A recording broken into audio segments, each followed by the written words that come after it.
minutes. Merci Madame la Présidente, Monsieur le Ministre, mes chers collègues, il me revient au nom de la Commission des Finances de faire un petit dégagement sur le commerce extérieur et l'internationalisation de nos entreprises. Ce qui fait l'objet d'ailleurs, d'après le document de politique transversale qui nous a été remis pour la première fois cette année, de 12 programmes différents, ce qui suppose là aussi sans doute déjà un certain nombre de réformes pour l'avenir. Le périmètre strict du rapport est plus réduit puisqu'il s'agit de l'action 7 du programme 134 de la mission économie, gérée essentiellement par le ministère de l'économie, bien que la compétence soit celle du ministère du commerce, des affaires étrangères, et ceci pour un montant total de crédit de 154 millions d'euros d'autorisation d'engagement et 155 millions de crédits de paiement. Avec une action qui a deux composantes principales, vous le savez. D'abord, la subvention pour charges de service public de Business France, 95,26 millions d'euros cette année, en baisse de 2,5 millions d'euros par rapport à la programmation 2017. Et si on prend en compte l'ensemble des subventions publiques de Business France, y compris celles donc délivrées par le ministère de la Cohésion des Territoires et celles délivrées par le ministère de l'Agriculture, elles sont en baisse, Monsieur le Ministre, de 2,6%. Et je voudrais souligner tout de suite que Business France a eu une baisse de ses crédits de 20% ces 5 dernières années, ce qui me paraît préoccupant et j'y reviendrai. Deuxième composante importante, la rémunération de BPI-France Assurance Export au titre de ses prestations réalisées pour le compte de l'État à 58,6 millions d'euros en autorisation d'engagement, 59,6 en crédit de paiement, en baisse de 19,3% en 2018. Mais là, il faut être honnête, la baisse réelle est de 3%, puisqu'il y a eu des transferts exceptionnels liés au transfert de la COFAS à BPI-France l'année précédente. Donc ces crédits baissent, Monsieur le Ministre, mes chers collègues, et ceci alors même que la situation du commerce extérieur se dégrade, continue à se dégrader. Je voudrais rappeler que depuis 2000, la part du marché mondial de la France a été divisée par 2 pour s'élever aujourd'hui à 3,7%. Notre déficit commercial est 2 fois plus élevé qu'en 2005. Nous étions à 48,1 milliards de déficit en 2016, alors même que l'Allemagne, Monsieur le Ministre, mes chers collègues, réalisait 253 milliards d'excédent commercial la même année.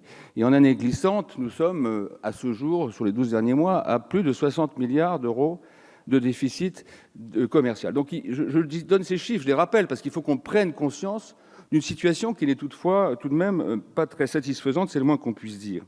Je pense qu'il faut que nous réagissions, Monsieur le Ministre. Je l'ai dit en commission l'autre jour, et cette réaction, elle doit être forte. Et j'en appelle à votre connaissance de l'économie, à votre volonté. Je fais aussi référence à ce que le président de la République a annoncé. Il dit vouloir transformer l'économie. Notre collègue tout à l'heure l'a rappelé aussi. Eh bien, je dis chiche. Mais ça veut dire qu'il faut prendre les mesures enfin nécessaires pour relever cette situation. Le commerce extérieur, c'est le point noir, s'il en est un, de l'économie française aujourd'hui. Il y a eu des réformes positives ces dernières années. Je voudrais souligner, et vous verrez que je suis consensuel, que la réforme conduite par M. Fabius, et il s'est beaucoup impliqué dans ce domaine, visant à mettre ensemble Quai d'Orsay et Bercy, a réalisé en tout cas une nouvelle étape dans l'équipe de France à l'export, a été importante. La création de Business France, terminant un chantier que j'avais moi-même auquel j'avais pu moi-même participer il y a quelques années, avec la fusion totale des organismes nationaux, y compris donc l'AFI avec UbiFrance, est aussi un bon élément. Mais nous souffrons, au fond, d'un manque de signes politiques. J'ai dit l'autre jour en commission qu'il n'y avait pas dans ce gouvernement un ministre du commerce extérieur qui avait le commerce extérieur dans son décret et dans son appellation. Ce n'est pas évidemment un gadget auquel j'appelle, mais ça veut dire qu'il faut que nous sachions trouver les signes politiques pour montrer que le commerce extérieur doit être une priorité nationale.